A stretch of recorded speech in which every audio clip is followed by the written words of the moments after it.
Hey, everybody, welcome to the Successfully Unemployed Show. I'm super pumped to have a fantastic expert on who lived in America. Then he said, I'm just going to go ahead and move. Now he's moved living overseas, and I am super pumped to bring him on to share with us how he became successfully unemployed and how we can do the same thing. I have Billy Keels on the show. Billy, thank you so much for being here. Dustin, man, I'm really looking forward to it. I already love your energy, man. I mean, you were talking about some really amazing things the other day. I'm like, I'm really looking forward to today's conversation, man. I just love the idea and your story of being able to just get up and move because you've already figured out a way to provide for yourself and your family. So, what is it that you do to help provide for yourself and your family without working that job, that just over broke job? Yeah, so just over Brooke, I think that's fantastic.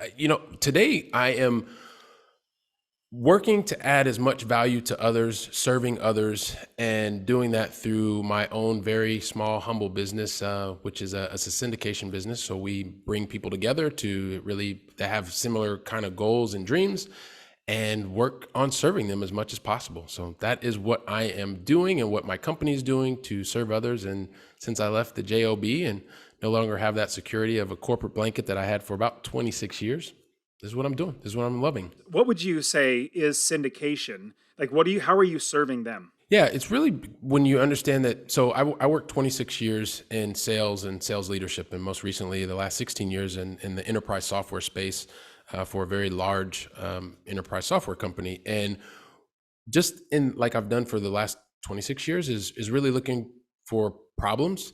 And problems doesn't mean that something is going really, really wrong. It just means you're looking for something to be better than it is. And so when I talk about syndication and serving others, it's really looking to see if the solutions that we have through my company, if that helps to make someone's situation better, and they've expressed that they're looking to make that situation better, then we go through the process of getting to know, like, and trust one another. And then once that happens or culminates or comes together, then I bring multiple people together that have similar goals, dreams, and challenges, and then bring that group of people together. We work together to be able to help them through an investment opportunity to solve the problem that they were looking to solve. So hopefully that wasn't too wordy and it makes sense. Well, it definitely makes sense to me. I understand where you're going with that. So we can definitely dive more into it. So talk to us a little bit about how you got started and what took you into this route where you're at now. Yeah, sure, Dustin. And I'm sorry, man. I like to ask this one thing of people, and I know I usually get on a podcast, and I shouldn't ask for a lot of favors. But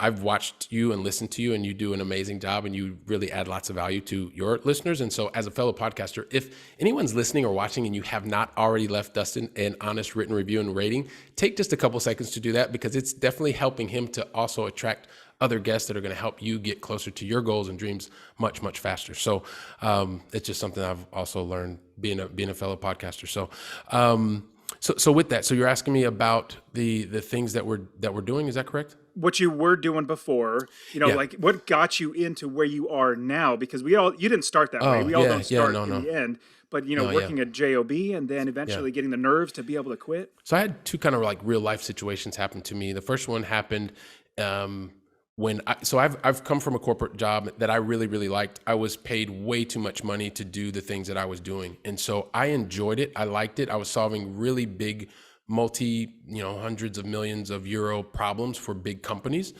And I enjoyed that. But the first thing that kind of happened to me is I was a very young father. And when I was a young father, I really wanted to be present for my kids and doing a lot of things. And I'd learned about this thing called real estate because I had really bad relationship with the stock market. 2000 happened, 2008 happened, and I wanted to get more control. And I was learning a lot of stuff, but I wasn't actually doing anything. And so when I missed my son's third birthday because I was at a business meeting in Frankfurt, Germany, and the night that my wife and in-laws were blowing out the candles, I was at some business dinner in Germany that I don't even remember what the whole meeting was about. And so that was the thing that took me from actually thinking and being knowing all the theoretical knowledge from the books and podcasts I was listening to actually starting to then go and take action. So I started investing in real assets, so specifically real estate, and that started to really build the foundation for what would happen many years later. So about a decade, I was investing in real assets, doing that from where I live today in Barcelona, Spain, and doing that exclusively back in the United States. To answer your question concretely, so I'd been doing a lot of the work, working a really high paid, high profile day job, and then working at night and crazy hours, building this business and building other streams of income. But last year, the tail end of last year, my father had some pretty bad health issues, and you know, when you watch the person who's like the most strongest figure in your life, and in this like The Rock, and you see him in the ICU, and I was there for like a week of the 2.5 weeks that he was there. I started realizing when I was there and I watched him on life support systems that I liked the job that I was doing, but I was getting a very real reminder that life is finite. And so although I liked the job, there were things that I still wanted to be able to do with my family. And so because I had been doing the work, I was in a very strong position that even though I liked my day job, I wasn't loving it. I wasn't committed to it.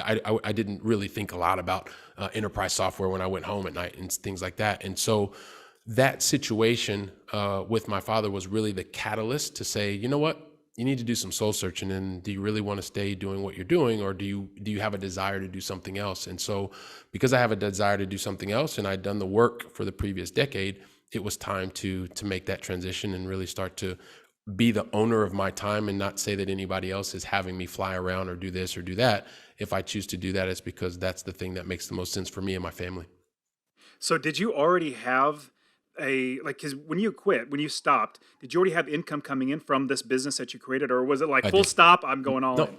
no, I did. I had revenue that was coming in from multiple streams. I had small multifamilies that were in my portfolio. I purchased a mobile home park as an accredited investor, and I found out what that was because I don't come from money. Like both of my parents, Dustin, they work two jobs. Like I know what it's like to watch your parents suffer at the end of the month and say, "Are we going to pay this bill? Are we going to pay the other one?"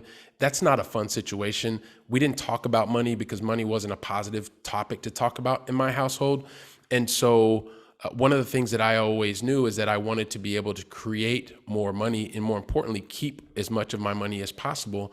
And so while I was working a day job and I didn't have any control in the stock market, that was something that it kind of hit me in the gut, because in 2000, I lost money with the dot-com bubble. And then the exact same thing happened to me again in 2008. And my parents always told me, Dustin, like, Billy, if something happens once, it's shame on them. But if the same thing happens twice, then shame on you.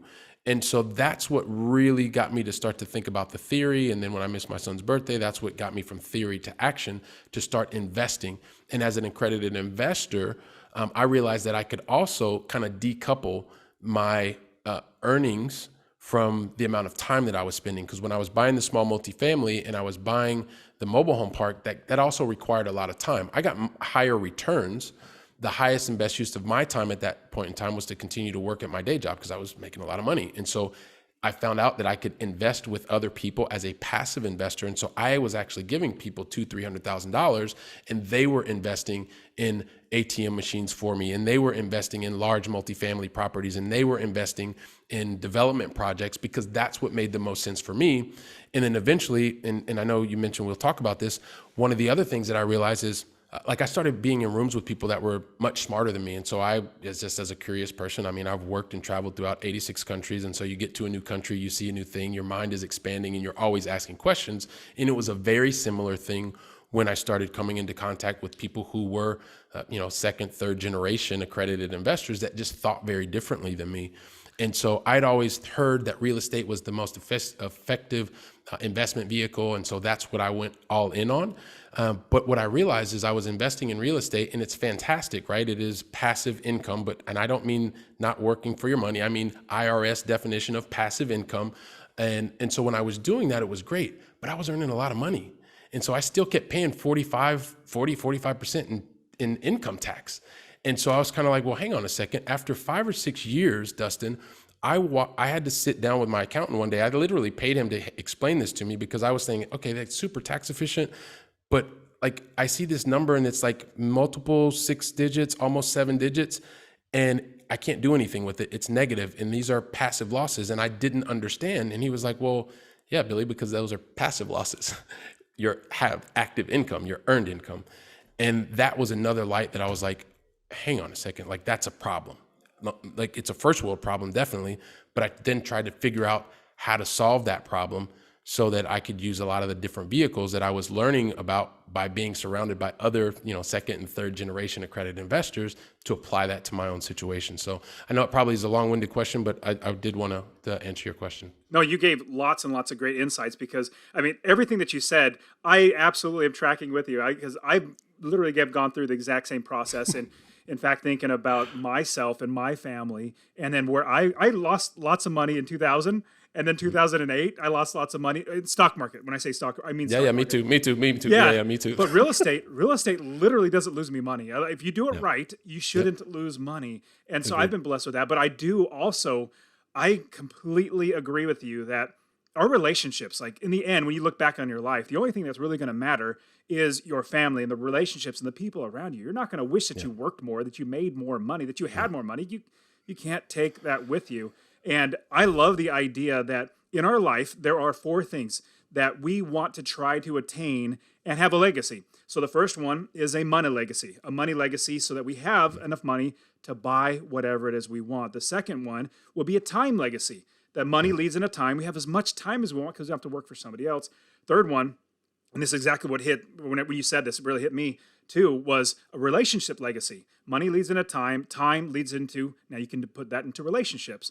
And so now you're blessed to be able to develop that in your relationships because you become successful and employed. But the last one is where you and I are now too, is being a service legacy, trying to serve as many people as possible. So one leads into the other. And if you're blessed to be able to get to where you're in the service portion, everything else is lining up so much better. Now, you serve people, which is great. And then the vehicle would mostly be real estate, but I know you also do other, like you said, was it ATMs or something like that? You invested in ATMs? Yeah, I did that. I did that passively with other people. And then since then, one of the things that really helped to set me free as a high wage earner was where I've been investing and where my company's focused a lot today is really helping that accredited investor that has challenges on their earned income. And so we're investing in the energy space specifically, to really help that person to free up more of their capital, to be able to have more of their free time so that they can invest it in those relationships and ultimately serve the people that they think are the most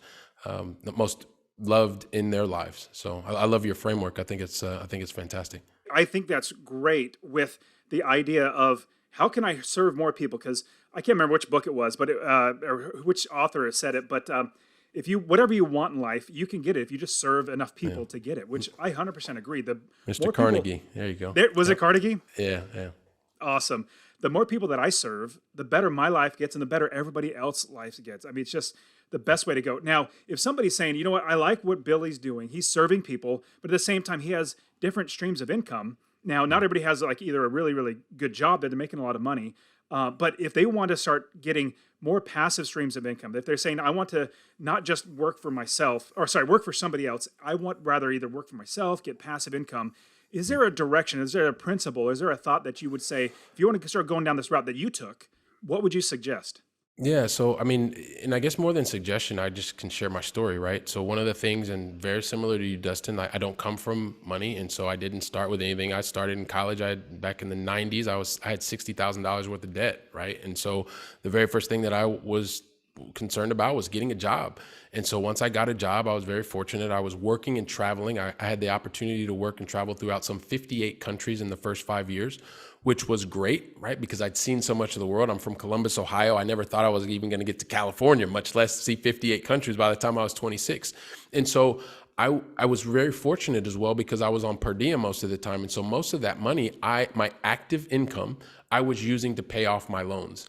And so I also quickly learned that if I saved enough of my active income, and I didn't do it properly in the beginning because I wasn't paying myself first, which are things that I learned later, but I was taking the money that I was earning from my job and then placing that initially in the stock market. It's something that I did, but it's not something that I recommend to other people to do at this point because it's about those things that can pay you, i.e. that they are assets that kick off cash, meaning not just on a portfolio statement, but literally in your bank account. So that is very important when you get started. If you are in a position like me, that you had to have a job when you got started, or at least you thought you had to have a job, take that active income that is coming in and place it in assets. You're here listening to Dustin. He's got guests and he himself is telling you things that can produce income for you so that income is decoupled from your your time. And I know a lot of times we talk about passive income and things like that, but once again, I go back to the whole point is passive income is really an IRS definition. I think a lot of times what we talk about is being able to invest passively, meaning that you place your capital somewhere and you don't have to do all of the work. And eventually the capital that you place, the money that you put into the investment, eventually makes it to your bank account. You don't have to call a broker. You don't have to do any of that kind of stuff. The money actually ends up in your account. That's what's really important. And so as you continue to work a job, I worked a job and placing that and you, I think it's really, well, I don't think it's really important to understand where is it that you're trying to go, because your destination may be that in the next 5 years, you want to be out of your job. So that will require that you take different vehicles that maybe have higher returns, potentially higher risk, and you will evaluate what risk is and risk adjusted returns. Your goal may be to travel around the world once a year and making sure that you have $10,000 a year or $5,000 a year to do that. And so you will want to make sure that whatever you are investing your active income in or your passive income in, that it's going to allow you to do that. Or you may have longer term goals where you're saying in the next 15 years, you want to retire at 40 years old. Well, okay, well then that will allow you to take other vehicles that will get you there in the amount of time. And Dustin, I know you sit down and talk to a lot of people, and there is no one size fits all for investing. But the principles that helped me to get to where I am today and be able to retire from my corporate role in my 40s was taking the active income that I was earning, putting it into vehicles that allowed me to not have to work to get a return, meaning money in my bank account. And then that is what set me free. The thing that really accelerated it, though, was towards the end, because when you're someone who is earning a high income, it's difficult to sometimes, not sometimes, it's difficult to also say, well, you're going to earn $2,000 a month and that's what's going to set you free, because your lifestyle is much higher than that. And one of the things I started understanding from people who are high net worth is, and I never really understood it in the beginning, Dustin, but they don't tend to focus on the return that they get on an investment opportunity. They are really obsessed with taxes, like super obsessed with taxes. And I never really understood it until you start thinking, okay, well, if you're a high wage earner, you're someone who is paying 40% of your money. Let's say you earn $500,000 a year and you file singly, not giving anyone any tax advice, just giving an example, right?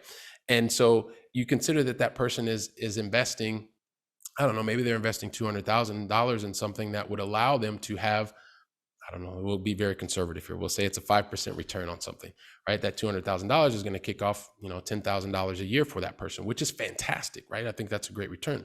But that same person who is in a $500,000, if they are at a 40% tax bracket, I know I'm doing a lot of math here, but that's going to be roughly something that they're paying $200,000 a year. So they're focused not on the $10,000 that they could make. They're figuring, how can I keep more of the $200,000 that I have to pay and place it in those types of vehicles that will allow me to keep more of my capital.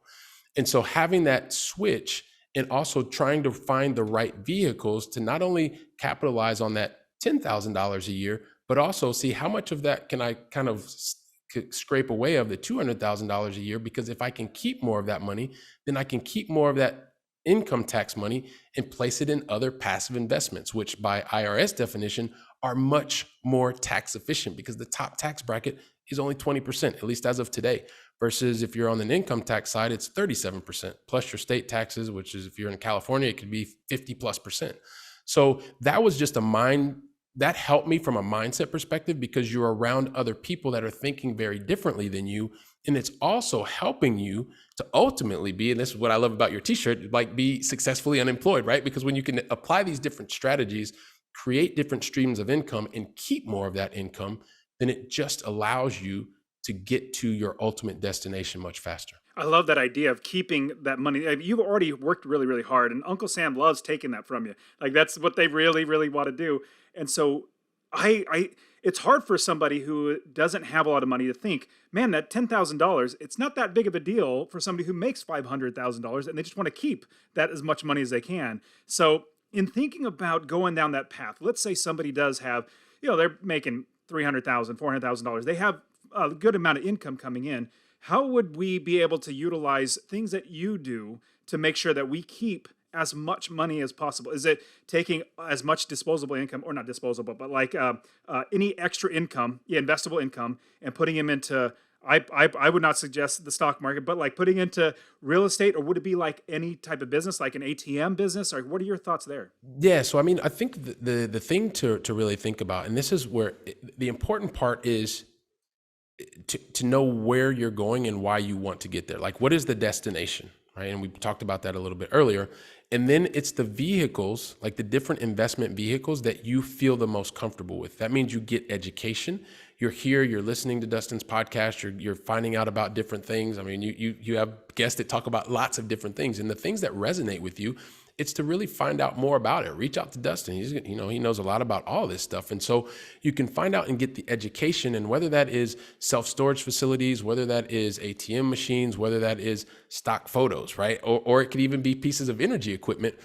These are the different vehicles that can help you to be able to generate more money, right? Or generate more income, and also be aware of how that income is generated. Is that income that you're generating, is it passive income, meaning that it's IRS definition, that the tax brackets are much lower?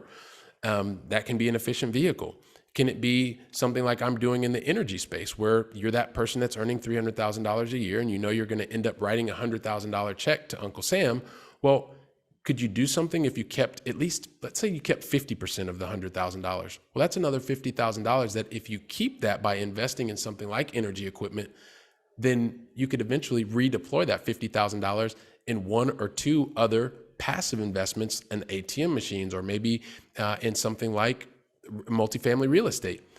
So it's understanding which are the different vehicles, where's your particular situation, and which vehicles do you understand, or the teams of people that you're interacting with can explain the vehicles to you in a way that helps you feel comfortable and confident that that vehicle can get you to the destination much sooner. So hopefully that helped, Dustin. And if not, let me know, and I'll go deeper if you want.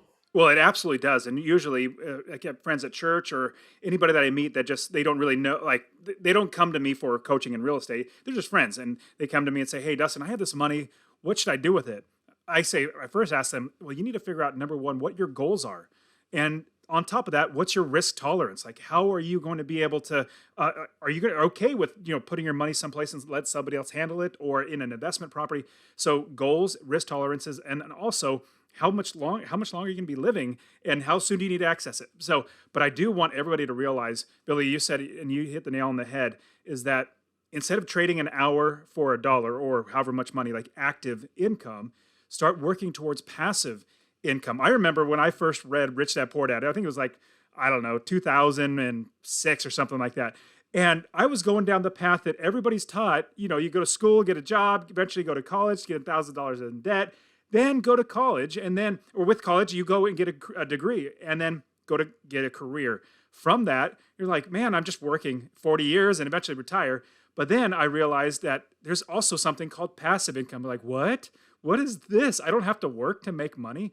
And so in doing that, you're able to change it. So instead of making money from your time, you're making money from your money. Now, let's say somebody that has, let's say, $500,000, they have enough money to start investing. And they said, I really would like to invest into, let's say, real estate. Is syndication the best way? Meaning like apartment complex, multifamily, for everybody's listening, multifamily, or would it be like single family homes, or would it be just like whatever you're comfortable with? Let me maybe just put this example out there, right? Because so many different people that are listening and watching, they're at different places. They may be people that are really high control. Like, I like a lot of control. I was an A student in my corporate career. I tended to excel. I was in the top talent program. I went to Hawaii every other couple of years because of those things that I achieved in the workplace. And so for some people, the best thing is to start by owning your own property. And maybe that's a small multifamily, maybe that is a single family residence, because you need control and you think that nobody's going to do the job as well as you're going to do the job, right? So that person probably needs to start there. But I can almost assure you one of two things is going to happen, Dustin. That person that says that they need high control, especially if they're earning a high income somewhere else, they're going to realize the number of hours that it takes to actually make a property profitable and manage the resident expectations and things like that. So they're going to say, okay, well, you know what? This is probably not the best use of my time. So then they're going to seek out people that actually do syndications, meaning bringing people together. All they have to do is they have to vet, or they have to understand that the sponsor team is the right team for them. And then all they have to do after that is place their capital, sign some documents, and they don't have to do anything else except wait for the money to get to their bank account. Being an active person or having control and buying that first property will either help you realize that that's not really what you want to do, or you're going to realize that you're very good at that, and you may continue to buy other small properties, or you may decide to go right into owning larger business. And if you have access to capital, then that is one of the things that you may go down one of those routes. If you are someone who is a high control person, if you're someone who knows already that you enjoy your job, or you really want to get out of the job, but you don't want to do investing in real assets, but you have capital, then I would suggest that you spend your time really getting to meet other people like Dustin that can help you or help orient you towards the type of investment opportunity that's going to help you to get to your goals. So I don't think there's a right way for it. I think each person needs to really understand themselves. And if you know that you need a lot of control, go out, get it out of your system, because if not, you're probably just going to have a lot of sleepless nights thinking you could do it better than everybody else. And that's not going to be good for you. It's not going to be for the deal team. And so try it yourself. If you know that that's not really what your best skill set is, or you don't want to do it, spend your time getting to know people that can help you to get to whatever your individual goal or dream is. I love that idea. And when you start thinking about having somebody who has too much taxable income and they're trying to get rid of that taxable income because they're like, I just make too much, I got to park it somewhere. If you're parking into real estate, any type of real estate, you're really, in my opinion, creating generational wealth. Like you can literally pass on the kids. If you own it, you can pass it down to your kids, which is great. You can show them how to do it as well.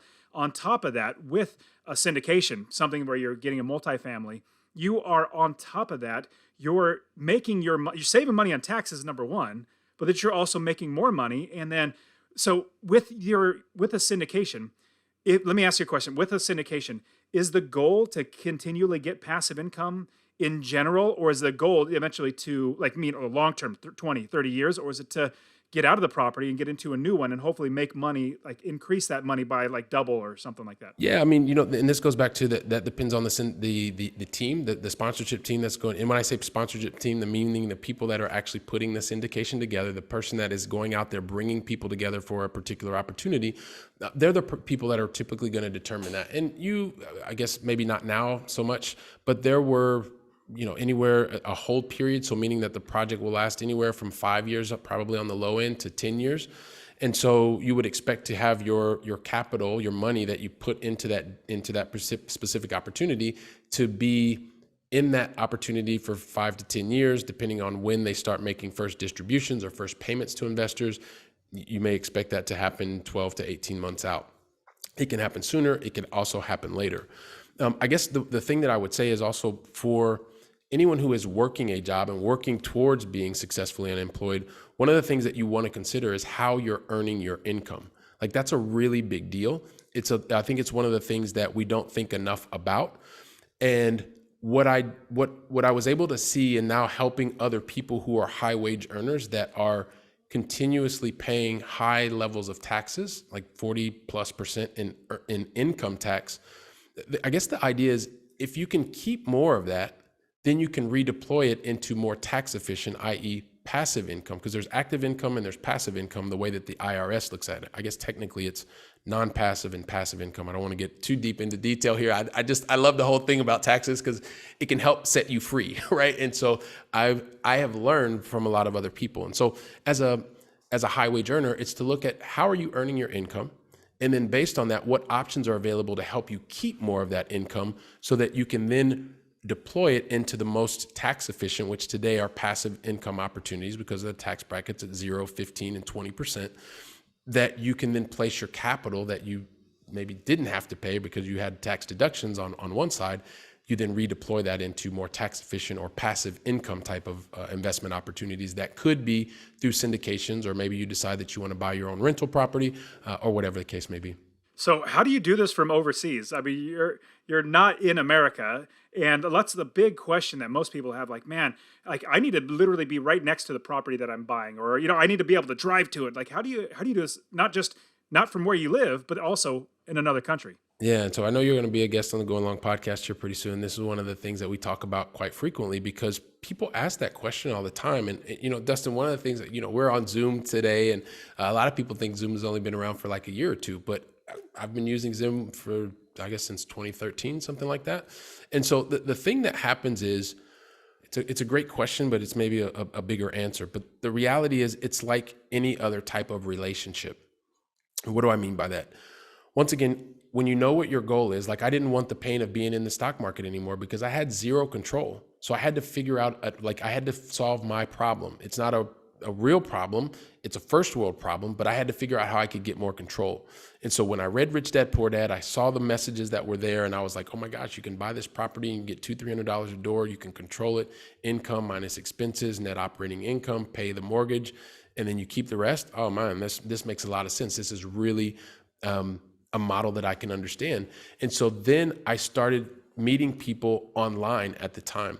I started getting into email lists. And so eventually there were people nice enough like you, Dustin, that said, hey, listen, if you ever want to have a conversation, just give me a call, sign up for my link. And so I would push those links and I would start having conversations with people. So I moved from just being interested, very passive, to then starting taking more an active role, being on mailing lists, going to find out. When people like you, Dustin, gave me the opportunity, I reached out, I would talk to you, I would ask you about things, you would tell me how you could help me, really make me think through, get clear on things. And eventually I started flying from here to the US because I wanted to meet people. I then started realizing that I wanted to, after the thing happened with my son's third birthday, it kicked me into action. So I started building my team in the place where I bought my assets, but I started meeting people online. I was having conversations on the phone. And then eventually, because I was interested in building relationships and making purchases, I put my money where my mouth was. And I got on an airplane and I actually flew to the location. I met the people. I went to networking events back in the United States because it was important enough to me. My why was big enough. I knew what I wanted and why I wanted it.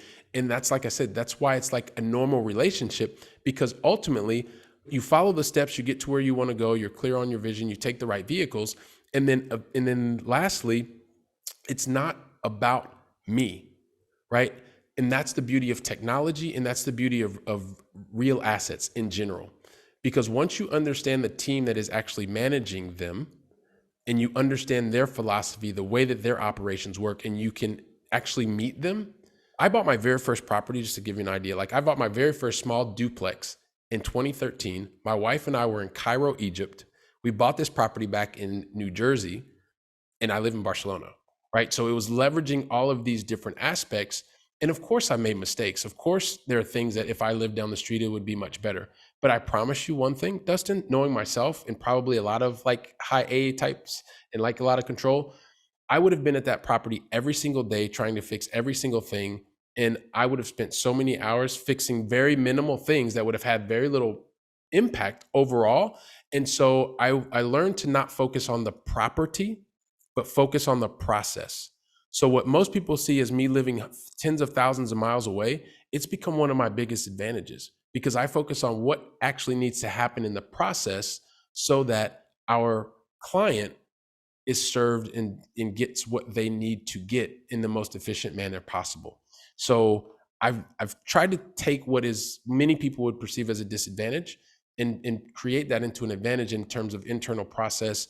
And yeah, I definitely have not done it perfectly. Now as a team, the team is on board. So it's not just me trying to do everything by myself. It's like finding the right who to make sure that things are happening properly and more efficiently. And as a result, I don't really think about where I am anymore because the processes and the teams are in place. And that's another reason that I actually absolutely love hard assets, is because I can be anywhere at any time. I was just back in the States for 12 days and my business kept moving forward. And so, if I want to go, I'm going to take 5 weeks off to go on vacation with my wife and kids, and things will continue to move forward. I 100% agree. So when I quit my job in 2017, I knew I had real estate. I didn't have to work at all. I had other people doing all the work. I went and took my family in 2017 to Japan for a 6-week trip. We drove 1,500 miles around the entire island of Japan on the left-hand side of the road. And then in 2018, we went on another 6-week trip through all of Europe, went through 11 different countries in Europe. It was amazing. 2019, and all these times I didn't even think about my business. In 2019, went from the Florida, drove all the way up to New York, just on a field trip with my family. So it's amazing when you have the systems and processes in place and the people, the experts in place that are going to run the business. Man, so Billy, man, you have so much great advice. I know people are they definitely should check out your podcast, but how can they find you? How can they see you online? The best way is, you talked about the Going Long podcast with Billy Keels. I think that's a great way, kind of just passively to check out what's going on.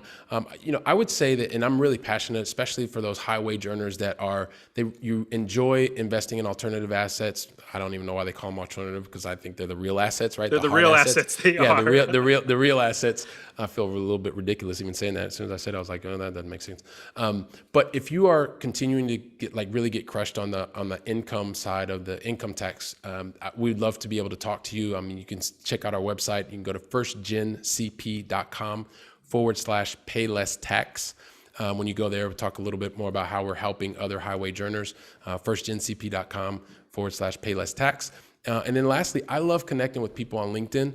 Dustin, I think I'm the only Billy Keels in Barcelona, Spain. So feel free to let me know when you send a personalized invitation that you heard Dustin and I talking here on Successful and Employed, and I'd love to get in touch. So I think those are the best ways to contact me or my team, and we'd love to have a conversation.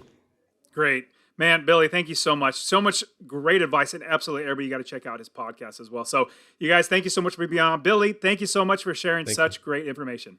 Thank you, Dustin.